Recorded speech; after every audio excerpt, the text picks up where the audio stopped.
Hello, everyone, and thank you for joining us today on the Real Estate Podcast. I'm Todd Sumney, the Chief Industry Officer for HomeSmart International, and I am so happy today to have our guest with us today, Tina Valiant, who is an amazing realtor.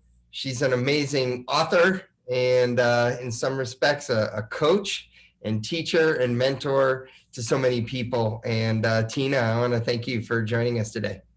Hi, Todd. It's great to be here. So you recently wrote a book, and can you tell us a little bit about the book and kind of the concepts in the book, and give our audience the high levels of what the book is about? Definitely. So it was kind of crazy. I was at breakfast with my mom, and I had this vision of me standing on a stage in front of women that were crying healing tears.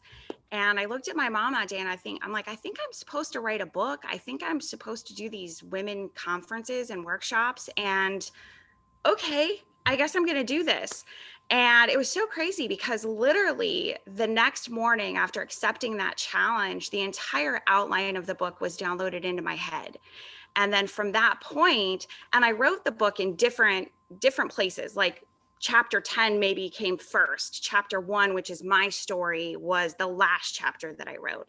But I kept meeting these amazing women that had these triumphant stories, and all of a sudden the whole chapter would be downloaded in my head the next morning at like 4:30 in the morning, and I would just start writing. And that's how the book came about. And it is a book to help women, especially because in the real estate field and having a team, I have a lot of women come to me that are trying to find themselves again. They want to go into real estate because they want something for themselves and they want to build something that's amazing. And they don't know how to do it because they have all of this past trauma and all of these past experiences and limiting beliefs that are stopping them from success. So the book came about to help those women that are trying to regain their voice and find who they're meant to be, not just as a mom, not just as a wife, not just as a daughter, but themselves and who they were meant to be all along. So what is the title of the book, and how can our audience actually access it? It's called Finding Your Voice. And it is on Amazon.com. You can look up Finding Your Voice by Tina Valiant, and it'll pop up, and it's $14.99. And it's a workbook. So it has exercises all the way through that we call reflections to help you get through those limiting beliefs to take you to the next level. So, okay, so the title of the podcast today too is about finding your voice in real estate. So how does it relate specifically to real estate? So when I first moved here almost 5 years ago now, and I can't believe it's been that long, I realized that before I could really jumpstart my career here, I had a lot of things in business that made me skittish, not trust people. I had been betrayed by a lot of people in my life, in business and in friendship. And I was holding on to those things, not able to move past them in order to be a true success because I was scared. So for 3 days, I journaled every betrayal that ever happened. I owned my part in everything. And I was able to then take all of those names and literally burn them and say, you no longer have power over me. I forgive you, so that I could move forward and actually be a success and be who I was meant to be. And in real estate, we have all of these limiting beliefs in our mind, and we have all of these negative Neds and Nancys in our life that are telling us we can't really do it, telling us that the real estate market is too challenging. It's too hard to get offers accepted right now. Whatever the limiting beliefs may be, they're in the back of our mind running all the time. And if you don't identify them, tackle them, get past them, and move forward, you won't be a success in real estate. So you need to find who you are in this business and be authentic and be you and not be afraid and not listen to the negative people in your life. So is the book only for women? I mean, when I hear you describe, those challenges, to a certain degree, those apply to anyone in real estate, whether they're male or female. Sure. I know you probably put or can speak a little bit more, to the female, population, but would our male listeners actually get some benefit out of this as well? So I've had a lot of men read the book because I even have a chapter in the book called Relationships with Men, where I talk about emasculation and how it's become an epidemic, and that women think it's just so socially acceptable at this point to just annihilate men. And so men read it and they were like, can you write a book for us on these same topics, but for men? And I'm like, but I'm not a man. I'd have to get a co-writer to do that. And I'd be happy to do that if you really want it. But they also took a lot away because they identified with a lot of things in the book that they've been affected by as well. So, but I do have another book coming out that is for men and women called Relationship Real Estate. It'll be out at the end of fall, beginning of winter. And that is totally relationship driven, with real estate and open houses and my 16 steps and all of those different things. But it also talks about the psychology in our own minds as well as the clients that we're working with. Right, right. Okay, so let's come back to that a little bit at the end, but let's talk right now real quick. Okay, break down the book for us a little bit in its methodology and its process. Like what if you were to sum it up in a nutshell, some real highlights of this is what's going on, this is what you need to do, this is what the result will be, and that's kind of what I talk about in the book. Is that a fair question? That's a fair question. So what I have realized in talking to both men and women over the years in coaching and building teams and that type of thing is this. Men and women put themselves into this societal box where before they get married and have children, they have all of these hopes and dreams, both men and women. Men all of a sudden go into the 5 languages of men, which is provide, protect, help, save, be the hero. Women go into this box of the nurturer who has to set themselves aside. And what I want you to think of is the fairy tale that we've all been taught all of our lives, where you have the princess and the prince rides in on a white horse and sweeps her off her feet and saves the day. And then she leaves her family and her castle and goes to his castle and takes care of him and his children, and that's her role. We are taught that as children. And in my book, I go through, okay, so you gave up yourself because you thought you were supposed to. You became the nurturer. You put all of your hopes and dreams aside, and men do the same thing because now they have to be the provider and the protector. But what did you give up, and who asked you to do that? Did you give up your hopes and dreams because your husband wanted you to, or did you give up your hopes and dreams because you thought you had to, because that's what we've been taught? And then the book takes you through a series of steps to help you find out what you really wanted in life, what your dreams really were that you set aside. How do you get back to them, and how do you recreate that dream and the life that you've always wanted while still maintaining your family? So can you highlight one of the stories from inside the book? I mean, I'm sure there are many different stories. Sure. In the book, but what's your favorite? So in the chapter, You Are Enough, that's Mariah, my assistant's chapter, and she doesn't mind me sharing this story. When I first met Mariah, she had an interesting sense of style. She was very humble, very non-shy, like she could talk to anybody that came across her path. She used to be with another brokerage and did all of their training and everything that she was supposed to do. But at the end of the day, she still wasn't getting any clients. And she was very, very, very frustrated. So she wanted to be on my team. So I took her out and I, took her for the day. And quite frankly, and she knows this, I was a little taken back by what she was wearing and these little hats that she used to put on that she made. I don't even know what they're called. And she called herself the hat realtor. I don't know. That was her gimmick, I guess. Right. And so after a day, and she had her trusty notebook and she kept taking notes on everything that I said the whole way through. So I asked her a few questions. And one of the questions that I asked her on the way home from this hour-long ride was, what do you really want out of life? And she started telling me that, she's been a successful mom and wife for a long time, but that she felt like she had a bigger purpose.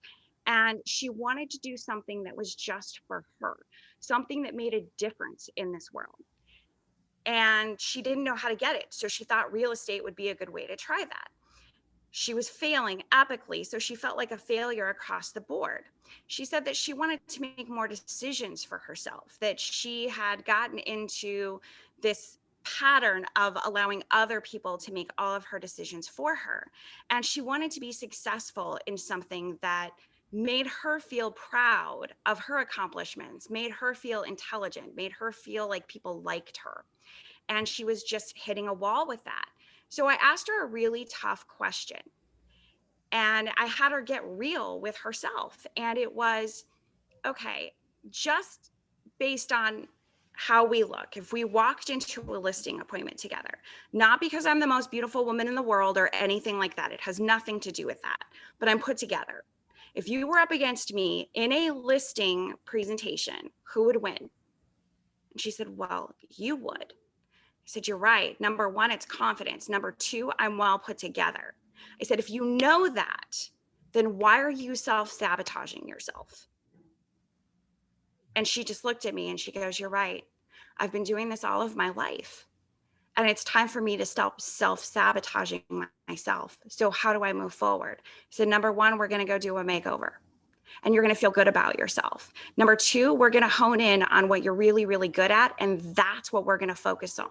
And number three, we're going to give you a purpose that fulfills that inner need and desire to be something other than just a mother and a wife. And she said, I'm scared. And I said, that's okay. Because sometimes we have to get uncomfortable before we can get successful. Right. And that's her story in You Are Enough, because Mariah is enough and always has been, just as she is. Right. So tell me a little bit about some of the reflections or the homework assignments. Can you highlight a couple without giving everything away? Sure. So most people don't know that I had a very tumultuous childhood. I had every abuse imaginable by the age of 7. And if anybody could be a victim in life, it could have been me. And I choose to be a survivor. And one of the reflections in the book is going through the people that have caused you pain, whether it be abuse physically, mentally, spiritually, whatever the case may be, and tackling those pains head on so that you can let them go. And I go over this in the forgiveness chapter, because in order to truly move forward in your life, you have to forgive.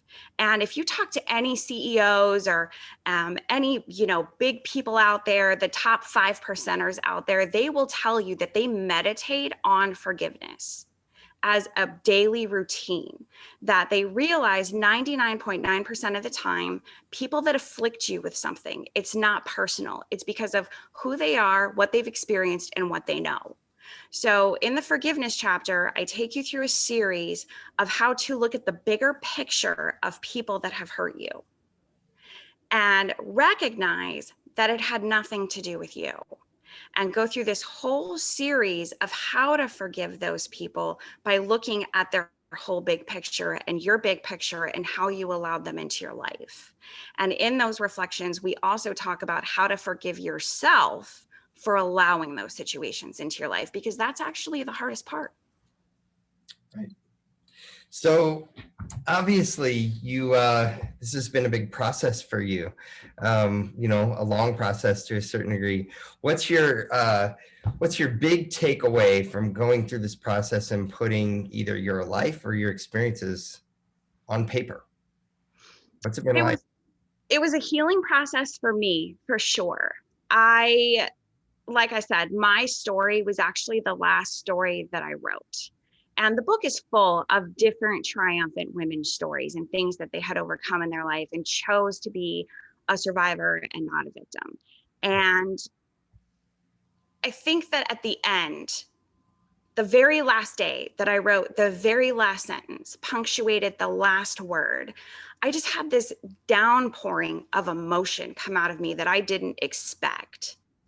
And it was like, okay, it's complete. I've healed through this. I've put my story out there, which is not easy to do, but maybe, just maybe, my story will help other people to realize that they can survive and succeed and thrive too. Right. So what'd your mom think of the book? It was really hard on my mom. Does she remember the day though that you had breakfast and the day the idea came? Okay, so this is funny. So everybody says they're going to write a book. Everybody. So I think when I told my mom, she was like, Uh-huh. okay, all right. Now, my family has learned over time that when I say I'm going to do something, I typically succeed in doing that.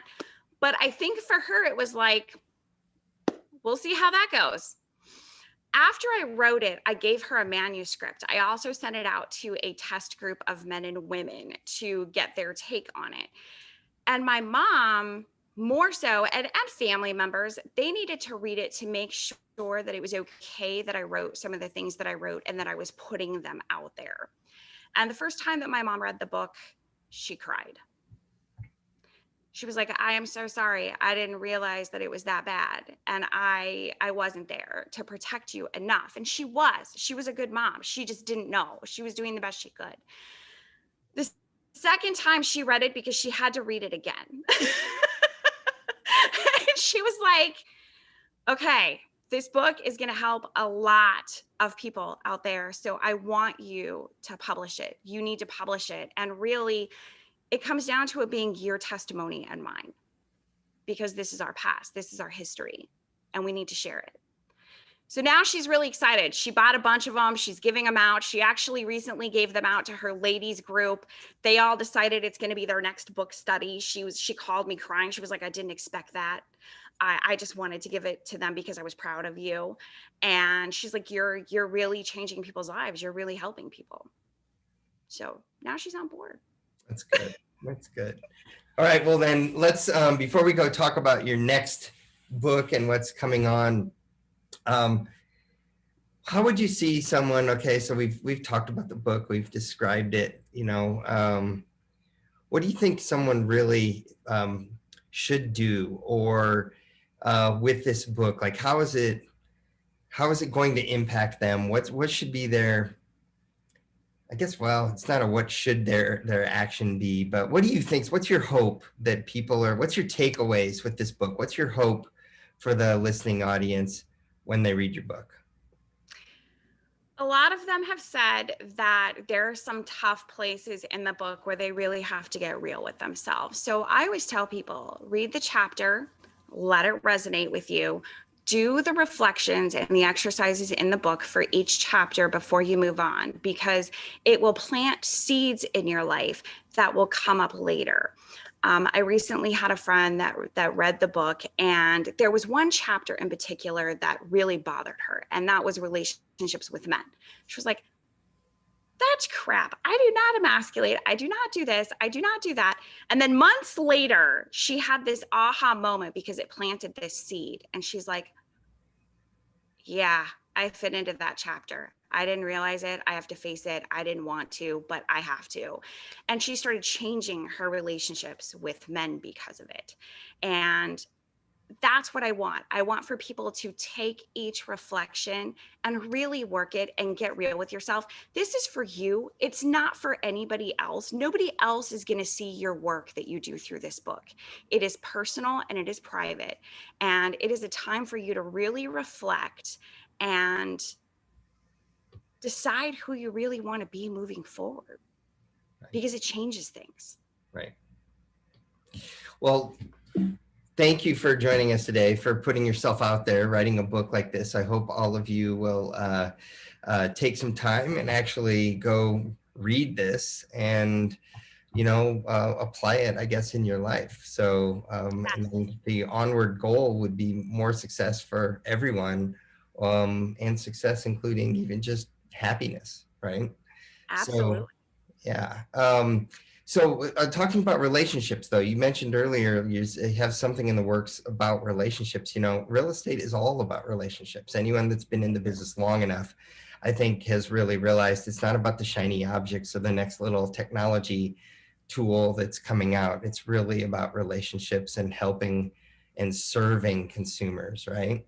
So what do you have in the works, and does it fit with that story, that talk track that I just mentioned about relationships?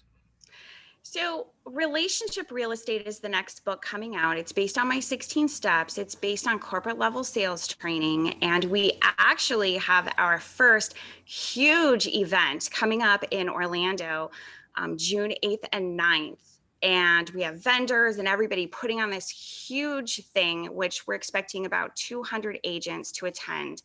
And it's all about how to build true relationships with your clients, how to gain more in-person relationships with your clients, as well as building your sphere of influence with your vendors and other people and building a relationship-based business across the board. And I'm super excited about this event because it's all based around this book coming out. So the book will be out, Relationship Real Estate will be out in probably the end of the fall, beginning of winter. And I'm truly excited about this next book coming out because it's for men and women, and it dives right into, yes, we're in a technology age, but stop forgetting about the actual relationships that we have with our clients and people, because it's all about people. It's not about what technology we're using. It is about hands-on, shaking hands when we're not in COVID. And like diving into who people really are so that you can truly serve them.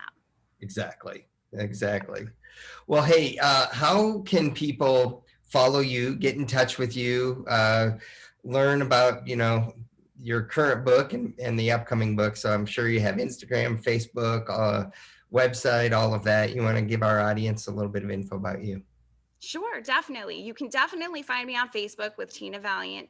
I have a website out there called tinavaliant.com. It has all of our upcoming workshops for both relationship real estate and women conferences coming up, as well as mini classes that I teach all over the place. And you can also find the link for my book on there, as well as a podcast that I do called The Female Male Perspective with my co-host Eddie Cunningham, where we dive into the different thought processes of men and women. Oh, okay. Awesome. Yeah. All this, and yet you still have time to sell a ton of real estate and help consumers. That's because of my team. Right. That's awesome. That's awesome. Someday you'll have to come and talk about how you've built that team and how that team works for you. That class is coming up the end of June. How to build a successful real estate team will be out and running. Awesome. Love that. Well, Tina, thank you for joining us today. Thank you for sharing your story for everyone. So again, the name of the book, or, finding your voice in real estate. Tina Valiant, thank you for joining us today. Really appreciate you. Thank you, Todd. Have a wonderful week. All right. You too. Bye, everybody. All right. We'll see you next on the next episode of the Real Estate Podcast. Thank you, and catch you next time around. Like what you're hearing on The Real Estate? Tell your friends about us. Tell them to check out all of our episodes on Google Podcasts, Apple Podcasts, YouTube, and Spotify. And don't forget to send any topics you want us to tackle to therealestate@homesmart.com.